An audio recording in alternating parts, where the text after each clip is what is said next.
नमस्ते बच्चों। हाँ देखो, अभी एक 10-15 दिन का गैप हो गया बीच में। बताया भी था तुम लोगों को कि मोबाइल की समस्या थी। ठीक है। हाँ, अपना 3rd चैप्टर शुरू होना है। तो यूनिट 3 अपन शुरू कर रहे हैं। उसका नाम है विद्युत रसायन, इलेक्ट्रोकेमिस्ट्री। ठीक है। विद्युत रसायन के अंतर्गत हमें 2 प्रकार की क्रियाएं पढ़ना पड़ती हैं।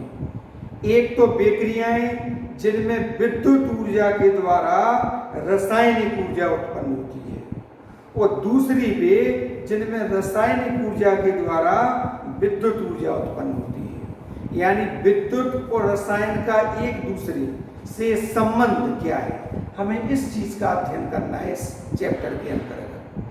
तो इसमें अधिकांश चीजें फिजिक्स की हैं और फिजिक्स और केमिस्ट्री दोनों की रिलेटेड चीजें हैं। ठीक है। फिजिक्स की ढेर सारी चीजें हैं इसमें, सेल वगैरह ये सब चीजें। तो विद्युत रसायन के अंतर्गत विद्युत ऊर्जा जैसी है। तो विद्युत ऊर्जा क्या है, इसके लिए हम पढ़ेंगे पहले विद्युत धारा क्या है। तो विद्युत धारा के बारे में तुम लोग जानते होंगे, I बराबर Q/T। I बराबर Q/T, ये तुम लोगों ने पढ़ा है। इकाई समय में प्रवाहित आवेश की मात्रा को कहते हैं विद्युत धारा। यानी किसी चालक तार में, यानी किसी वस्तु में आवेश प्रवाह की जो दर है वो विद्युत धारा कहलाती है। विद्युत धारा का मात्रक होता है SI मात्रक एम्पियर। ठीक है। विद्युत ऊर्जा क्या है, विद्युत धारा हो गई, इकाई समय में आवेश प्रवाह की मात्रा जो है वो विद्युत धारा हो गई। विद्युत ऊर्जा किसी विद्युत परिपथ के द्वारा कार्य करने की क्षमता, इकाई समय में उसके द्वारा कितना कार्य किया गया है, उसको कहते हैं विद्युत ऊर्जा। ठीक है। तो हम देखते हैं कि रासायनिक अभिक्रियाओं में विद्युत ऊर्जा उत्पन्न भी होती है और विद्युत ऊर्जा के द्वारा रासायनिक क्रियाएं संपन्न भी होती हैं। ठीक है। हम इसको ऐसा देख सकते हैं कि अपना जो शरीर है, अपने शरीर में जो सेल्स काम कर रहे हैं, जो कोशिकाएं काम कर रही हैं, कोशिकाएं जितने भी मैसेज दिमाग तक पहुंचाती हैं, ये सब विद्युत धारा के द्वारा संपन्न होता है, यानी विद्युत ऊर्जा के द्वारा संपन्न होता है। जितने भी कोशिकाएं काम करेंगी, एक कोशिका दूसरी कोशिका के द्वारा जो भी मैसेज ट्रांसफर करती है वो सब विद्युत ऊर्जा के द्वारा होता है। ठीक है। तो विद्युत ऊर्जा के द्वारा ही संचार पूरा चलता है अपने शरीर में। तो इसके लिए हम देखते हैं जैसे कि तुम लोगों ने पढ़ा है कि जैसे यौगिक बनता है। ठीक है। यौगिक कैसे बनता है, 2 या 2 से अधिक तत्वों को निश्चित अनुपात में मिलाने से। तो हम जैसे विचार करते हैं आयनिक यौगिक पर। आयनिक यौगिक कैसे बनता है, धनायन और ऋणायन के मिलने से। ये तुम लोगों ने 11th में पढ़ा है बॉन्डिंग के अंतर्गत, कि जब धनायन और ऋणायन एक दूसरे के निकट आते हैं तो आयनिक यौगिक बनता है। और जैसे वो निकट आते हैं तो ऊर्जा क्या होती है, मुक्त होती है, उत्पन्न होती है ऊर्जा। ठीक है। माने रिलीज होती है ऊर्जा। ठीक है। अब वो आयनिक यौगिक बन गया। जैसे मान लो सोडियम और क्लोरीन मिले आपस में, Na+ और Cl- मिली और मिलकर के बन गया NaCl। तो इस NaCl के बनने में ऊर्जा मुक्त हुई। मान लेते हैं हम कि मान लो 100 किलो जूल ऊर्जा मुक्त हुई। ठीक। इसके बनने पर अब अगर मान लो इसको हमें तोड़ना है NaCl को, तो हमें इसको 100 kg ऊर्जा ही देना पड़ेगा। माने कोई यौगिक जब बनता है तो जितनी ऊर्जा मुक्त होती है वो अगर हमें उस यौगिक को मिटाना है उसके अवयवी घटकों में, तो हमें उसको उतनी ही ऊर्जा देना पड़ती है। इसे हम बंध वियोजन, बंध अपघटन या बंध ऊर्जा भी कहते हैं, जो तुम लोगों ने 11th में पढ़ी है। तो ये जो ऊर्जा उत्पन्न होती है या हम जो देते हैं ये ऊर्जा विद्युत ऊर्जा के रूप में भी होती है। ठीक है। इस विद्युत ऊर्जा का रासायनिक ऊर्जा से क्या संबंध है, इसका अध्ययन हमें इसमें करना है। तो सबसे पहले हमें टॉपिक के बेस पर जाना है। तो बेस के लिए हमें जरूरत पड़ेगी किसकी, आयनिक कंपाउंड की।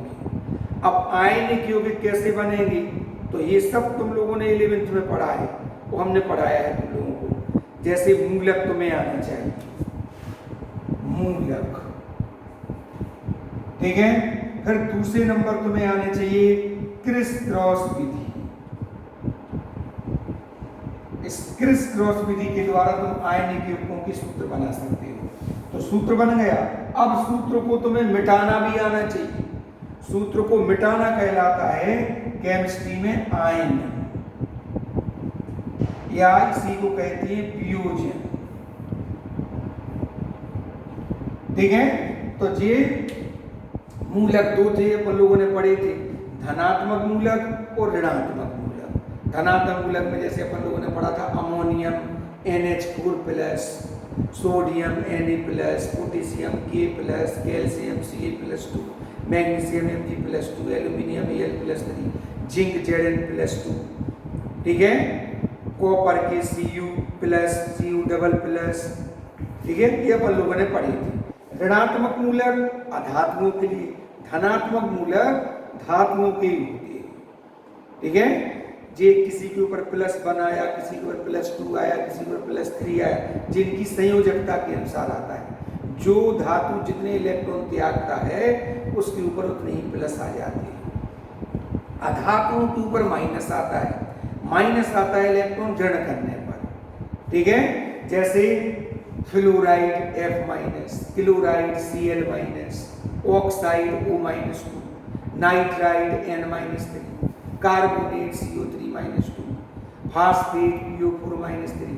ये सब तुम लोगों को 11th में लिखाए थे, वो याद भी कराए गए थे। जिन स्टूडेंट्स ने 11th में याद नहीं किए थे वे अभी इन मूलकों को याद करेंगे। याद करने का तरीका वही है कि हमें एक बार 24 घंटे में एक बार 10-15 दिन तक उन्हें धनात्मक को पढ़ते रहो, या 2-4 दिन उनको एक याद करके वो किसी से 2-4 दिन पूछवा लो, तुझे अच्छे याद हो जाते हैं। तो सबसे पहले तुम्हें कंठस्थ होने चाहिए मूलक, धनात्मक और ऋणात्मक। 11th में फर्स्ट यूनिट के अंतर्गत अपन लोगों ने इन्हें पढ़ा था, ठीक है। जिनके पास लिखे हैं वे भी इस यूनिट के अंतर्गत लिख लेंगे, जिनके पास नहीं लिखे हैं वे लिख लेंगे, हम नोट्स में भेज देंगे तुम लोगों को। फिर जब तुम्हें मूलक याद हो जाएंगे फिर आती है क्रिस क्रॉस विधि। क्रिस क्रॉस विधि क्या है? तो क्रिस क्रॉस विधि के द्वारा आयनिक यौगिकों के सूत्र बनाए जाते हैं। आयनिक यौगिकों के सूत्र किस तरह से बनते हैं ये तुम लोग जानते हो। जैसे मान लो Ca कैल्शियम +2 धनात्मक मूलक है, और Cl माइनस यानी -1 ये ऋणात्मक मूलक है। तो क्रिस क्रॉस विधि धनात्मक मूलक के ऊपर लिखी संख्या को ऋणात्मक मूलक के साथ, और ऋणात्मक मूलक के ऊपर लिखी संख्या को धनात्मक मूलक के साथ लिखा जाता है। तो जैसे हम 1 Ca में लिखेंगे तो 1 लिखना नहीं पड़ता है, 2 लिखेंगे Cl में तो CaCl, ये कैल्शियम क्लोराइड का सूत्र बन जाएगा, ठीक है। अगर तुम्हें सूत्र बनाना आ गया तो इसका रासायनिक नाम भी तुम्हें आ जाएगा। पहले धनात्मक मूलक का नाम पढ़ते हैं, फिर ऋणात्मक मूलक का नाम पढ़ते हैं, कैल्शियम क्लोराइड, ये इसका नाम है, ठीक है। अच्छा, अब इसमें कुछ रूल्स हैं। जैसे अभी हमने कहा कि 1 नहीं लिखा जाता है, 1 नहीं लिखा जाता है, एक नियम।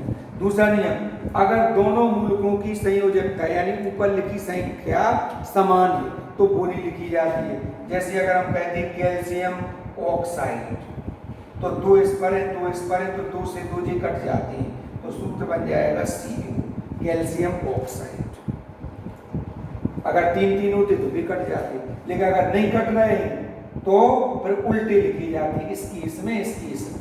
जैसे अगर हमने कहा मान लो एल्यूमिनियम ऑक्साइड, Al पर 3 है, O पर -2, तो ये 2 लिखे जाएंगे Al में और 3 लिखे जाएंगे, तो Al2O3 एल्यूमिनियम ऑक्साइड, जिसका सूत्र बन जाएगा।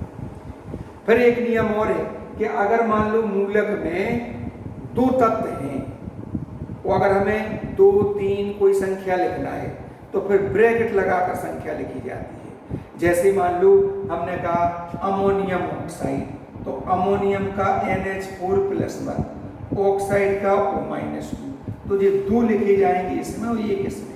तो 2 अब किस में लिखें, तो ब्रैकेट लगा देते हैं NH4 का होल ट्वाइस, और O में एक, तो एक लिखना, इसको होल ट्वाइस कहते हैं। अमोनियम ऑक्साइड इसका नाम।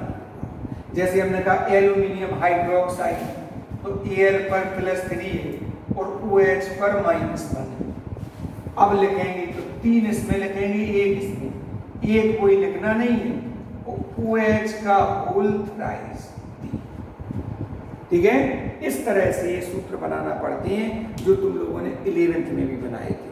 जिनने नहीं बनाए थे उन्हें ये बनाना पड़ेगा। वे एक दूसरे जो 11th में स्टूडेंट पढ़ते थे वे उनसे पूछ सकते हैं कैसे बनाना है, तो 1-2 कागज पर ऐसा चार्ट तैयार कर लेना, बना लेना, जिससे तुम्हारी प्रैक्टिस हो जाएगी।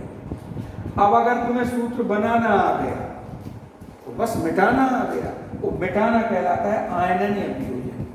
तो जैसे ये बने थे वैसे ही मिटते हैं। जैसे अगर हमने कहा कि मान लो अमोनियम ऑक्साइड का आयनन करो, तो जी अपने मूल रूप में जाएंगी, अमोनियम ऐसा हो जाएगा, वो ऐसा हो जाएगा, वो यही कहलाता है आयनन। ठीक, बस उसके बाद हमें संतुलन देखना पड़ता है। जैसे NH4 में 2 लगे, इसके आगे 2 हो जाएंगे। जैसे मान लो एल्यूमिनियम हाइड्रोक्साइड है, इसका आयनन करना है।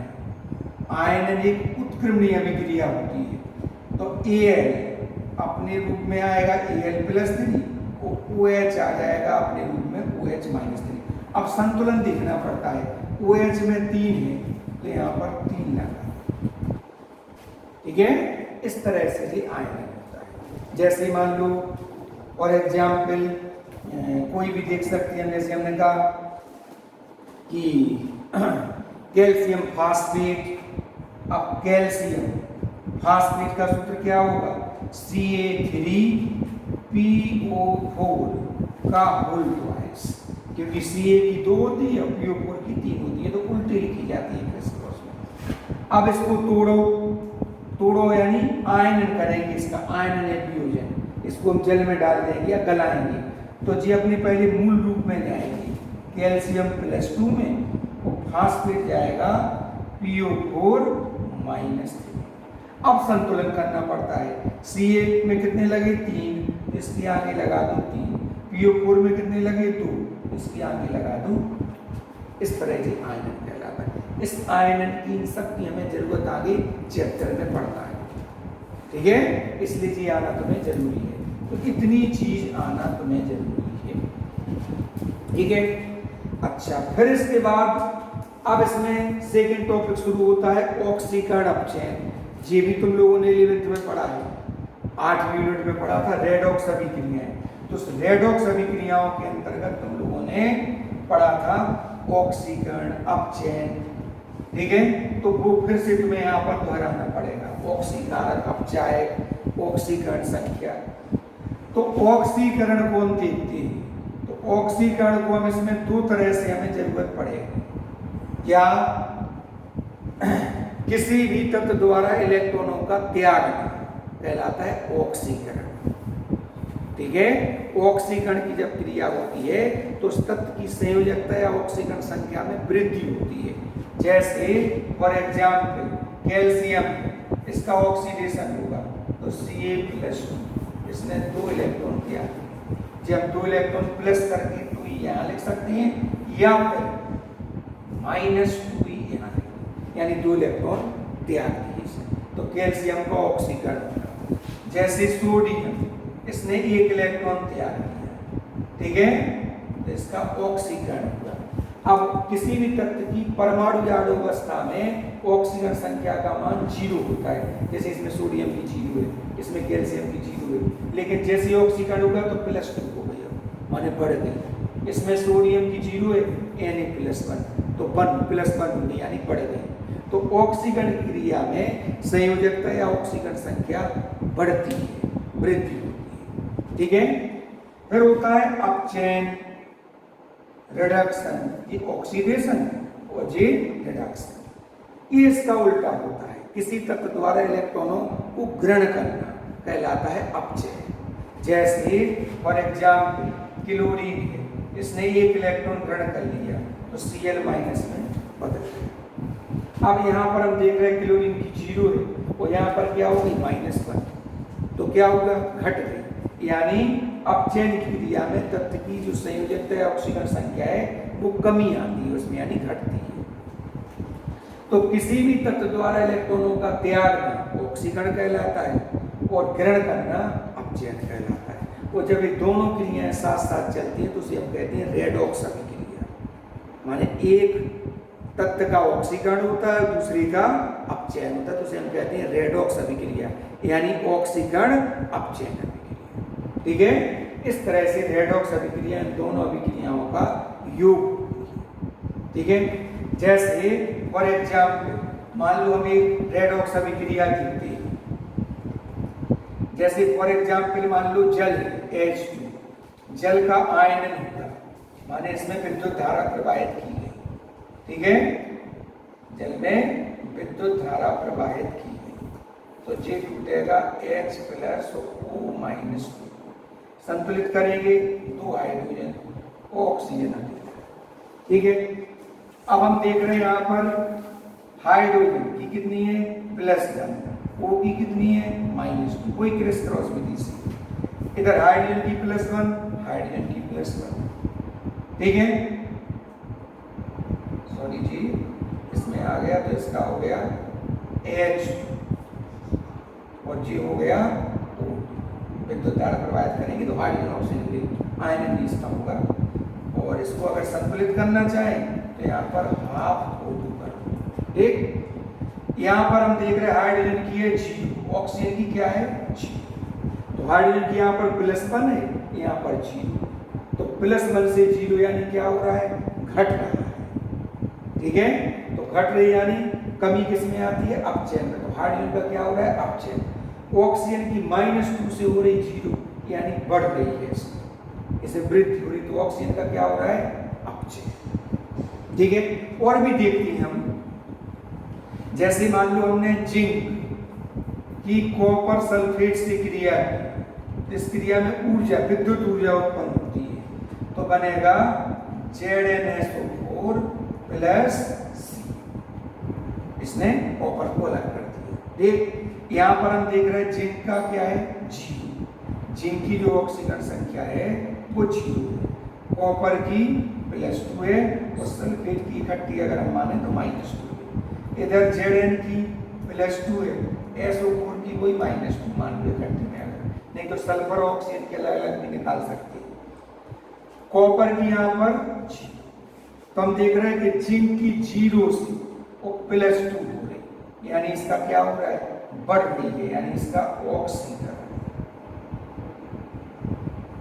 ठीक है, और कॉपर की +2 से और क्या हो रही है 0, यानी इसका घट रही है, इसका हो रहा है अपचयन। ठीक है, तो जिसका ऑक्सीकरण होता है वो कहलाता है अपचायक और जिसका अपचयन होता है वो कहलाता है ऑक्सीकारक।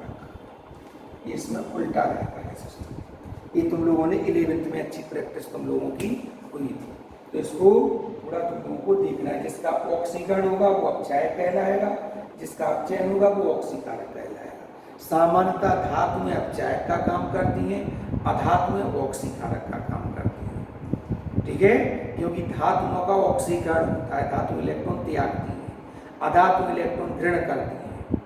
ठीक है, इस कारण से अधातु में ऑक्सीकारक। तो इतने की अभी अपन लोगों को जरूरत पड़ेगी, क्योंकि जे अभिक्रियाएं चलती हैं जो रेडॉक्स अभिक्रिया है जिस सेलों में चलती है, वो सेल अपन लोगों को अभी इसमें मिलेंगे। तो विद्युत रसायन के अंतर्गत हम वही सेलों का अध्ययन करते हैं अधिकांश। ठीक है, और उसमें जो जो आ जाती हैं आती रहती हैं, जैसे हम देखते हैं कि धातु में विद्युत धारा प्रवाहित हो रही तो धातु चालन, विद्युत अपघट्टों की विलयन विद्युत धारा प्रवाहित हो रही तो विद्युत अपघटनी चालन। ठीक है बच्चों, तो आज के लिए इतना ही काफी है। इसकी बहुत अच्छी प्रैक्टिस करना है तुम लोगों को, यदि अध्याय आगे मजबूत करना है तो। ठीक है, इसलिए सभी बच्चे इसकी प्रैक्टिस करेंगे। जहाँ जो चीज़ समझ में नहीं आती है वो तुम अपने अपने ग्रुप में क्वेश्चन भेजा करो, एक कागज पर लिखकर फोटो खींचकर उसकी भेज दिया करो। बाकी आलतू फालतू बातें कुछ नहीं भेजा करो उसको, ठीक है। समस्याएं अपनी अपनी पूछ सकते हैं।